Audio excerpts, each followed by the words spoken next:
वो एक लड़की थी, गंदे से बालों में, जला हुआ चेहरा। वो धीरे धीरे कॉरिडोर से मेरे रूम की तरफ आ रही है। और उससे भी अजीब बात यह थी कि मैं ये सब किसी और में देख पा रही थी। सपनों का शहर कहा जाने वाला मुंबई, कितने लोग वहां जाते हैं। एक लड़का जो अच्छी खासी जिंदगी बिता रहा था वहां, काम था उसके पास, वो बिजी रहता था। ऐसे ही एक रात वो अपनी स्कूटी से जा रहा था। अचानक स्कूटी कुछ भारी सी होने लगी।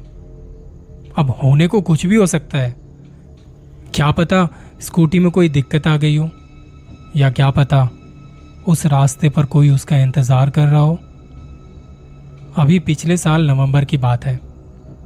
रमन नाम का एक लड़का पढ़ाई के साथ साथ नौकरी भी कर रहा था। दिन भर कॉलेज में पढ़ाई के बाद वो घर से कुछ किलोमीटर दूर एक प्राइवेट कंपनी में नौकरी करता था। उसकी शिफ्ट शाम से शुरू होकर देर रात तक चलते थे। रमन ने ऑफिस आने जाने के लिए ईएमआई पर स्कूटी खरीदी थी। रात की ठंडी हवा में गाड़ी चलाने का मजा ही अलग होता है। वैसे तो रमन हाईवे से होता हुआ जाता था। एक तो वहां स्कूटी स्पीड में चला सकता था और सीधा रास्ता होने की वजह से ज्यादा परेशानी नहीं होते थे। पर एक दिन जब रोज रोज इस हाईवे से बोर होने के बाद सोचा कि क्यों ना एक नए रास्ते से जाया जाए।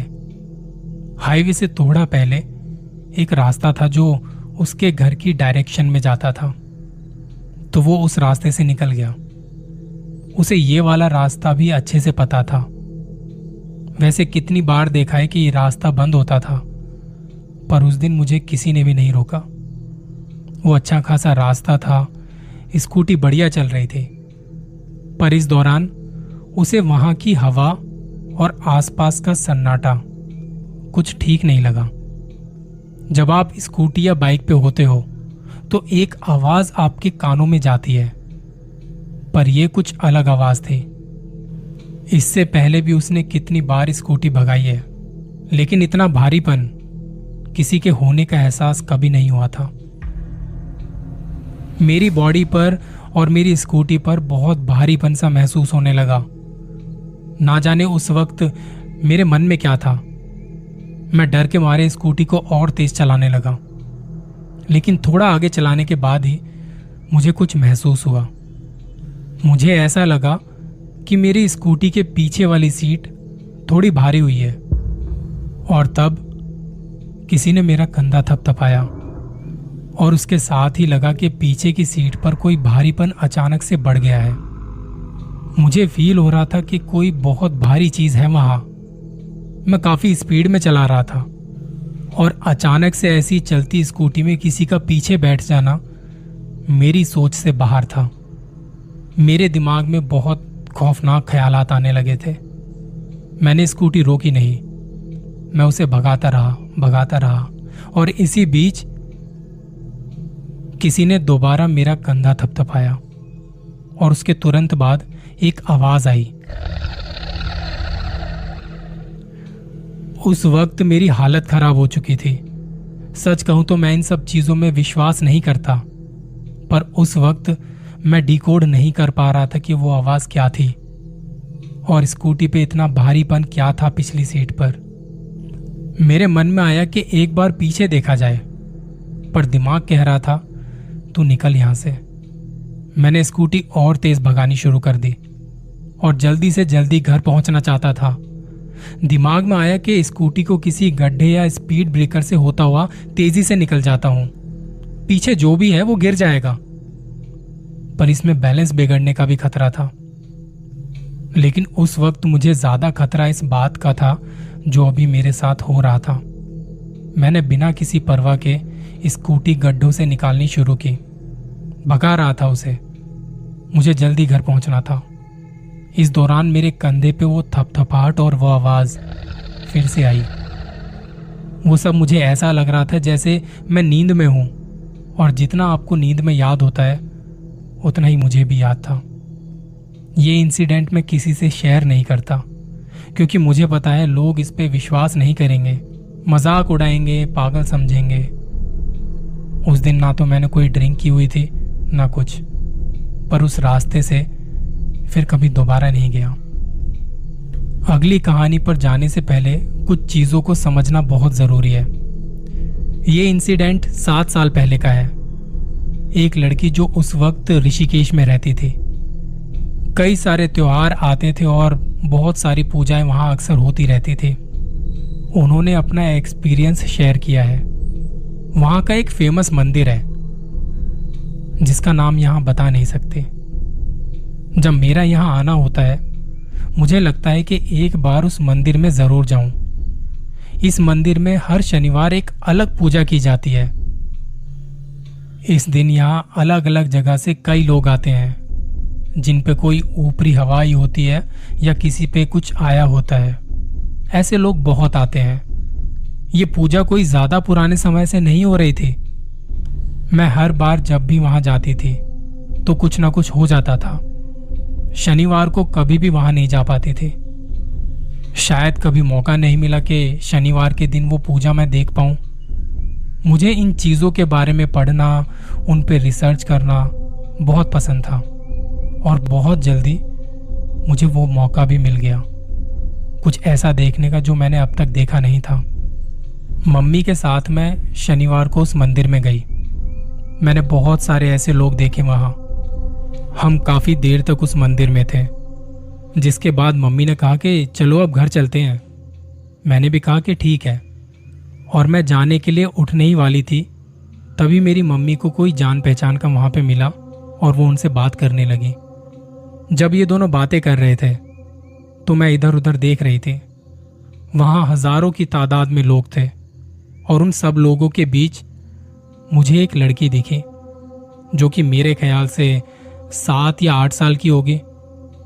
मैंने कहीं पढ़ा था, अगर हम किसी डरावनी चीज से डरते नहीं हैं, उसकी तरफ देखते नहीं हैं, उसके बारे में जानते नहीं हैं, तो वो चीज हमें कभी डरा नहीं सकती। मुझे पता था कि मैं अगर इस लड़की की तरफ देखूंगी तो मुझे कुछ ना कुछ फील होगा, पर उस वक्त न जाने मुझे क्या हुआ, मैंने अपनी नजरें उससे बचाने की बजाय उसकी आंखों में देख लिया। हम दोनों एक दूसरे की तरफ देख रहे थे और मुझे इतना तो पता था कि ये लड़की किसी बुरी ताकत का शिकार हो चुकी है। और फिर अचानक उस लड़की ने मेरी तरफ देखते हुए बड़ी भयानक सी स्माइल की। मुझे उसे हंसते हुए देखकर डर सा लगा। मैंने मम्मी का हाथ खींचते हुए कहा, जल्दी चलो घर यहां से। मम्मी मुझे देखकर समझ चुकी थी कि कुछ तो गड़बड़ है। हम वापस आ गए। उसके एक दिन बाद तक सब कुछ नॉर्मल सा था। उस रात मेरे साथ एक बहुत ही अजीब सी चीज हुई। मैं बिस्तर पर सोने के लिए आई ही थी जब अचानक मुझे कुछ दिखाई दिया। वो एक लड़की थी, गंदे से बालों में, जला हुआ चेहरा। वो धीरे धीरे कॉरिडोर से मेरे रूम की तरफ आ रही है। और उससे भी अजीब बात यह थी कि मैं ये सब किसी और में देख पा रही थी। जैसे जैसे वो मेरे पास आ रही थी, वो लड़की भी साथ साथ चलती हुई नजर आ रही थी। मैं खुद को समझा रही थी कि मुझे कोई बुरा सपना आ रहा है, और मैं ना चाहते हुए भी उसकी तरफ देखे जा रही थी। मुझे समझ नहीं आ रहा कि कैसे बताऊं। मैंने खुद को उठाने की कोशिश की कि ये एक बुरा सपना है और तू जल्दी से उठ यहां से। और तभी मेरी आंख खुली। मैं उठ तो गई थी, पर अपना शरीर हिला तक नहीं पा रही थी। मैंने बहुत कोशिश की, पर कुछ भी नहीं हो पा रहा था। मैं बिना गर्दन हिलाए अपनी आंखों को घुमाने लगी।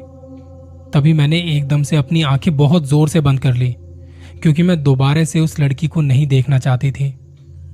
करीब 3-4 मिनट बाद मैं उठ के बैठी। मेरी सांसें फूल चुकी थी। मैं बहुत घबराई हुई थी। रात के अंधेरे में बहुत ज्यादा डरी हुई थी। डर के मारे मैं अपनी फैमिली को बुलाना तो चाहती थी, पर उनका कमरा मेरे कॉरिडोर के दूसरी तरफ था। वही कॉरिडोर जहां मैंने उस लड़की का शरीर देखा था। मैंने खुद को समझाते हुए दोबारा सोने की कोशिश की। सोने के बाद में सुबह जब उठी तो मैंने पापा को ये सब बताया। उन्होंने मम्मी से इस बारे में बात की। मेरा एक दोस्त भी था जिसे मैंने इस बारे में बताया।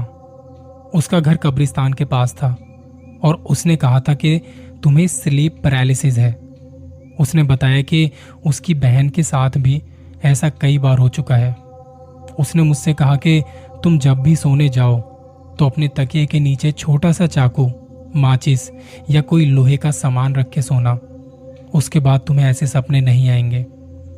मैं इन सब बातों को उस मंदिर वाले इंसिडेंट से जोड़ के देख रही थी। वो लड़की जो मुझे वहां मिली थी, पता नहीं वो क्या था, पर उसके बाद मुझे ऐसा कभी कुछ फील नहीं हुआ। स्लीप पैरालिसिस एक ऐसी बीमारी है जिसमें व्यक्ति नींद में जागने, उठने और बोलने में असमर्थ हो जाता है। इस स्थिति में वो काल्पनिक चीजों को महसूस करने लगता है, जैसे किसी रूह को देख सकता है, उसे सुन सकता है, लेकिन जाग नहीं पाता। स्लीप पैरालिसिस में कभी कभी दम भी घुटने लगता है।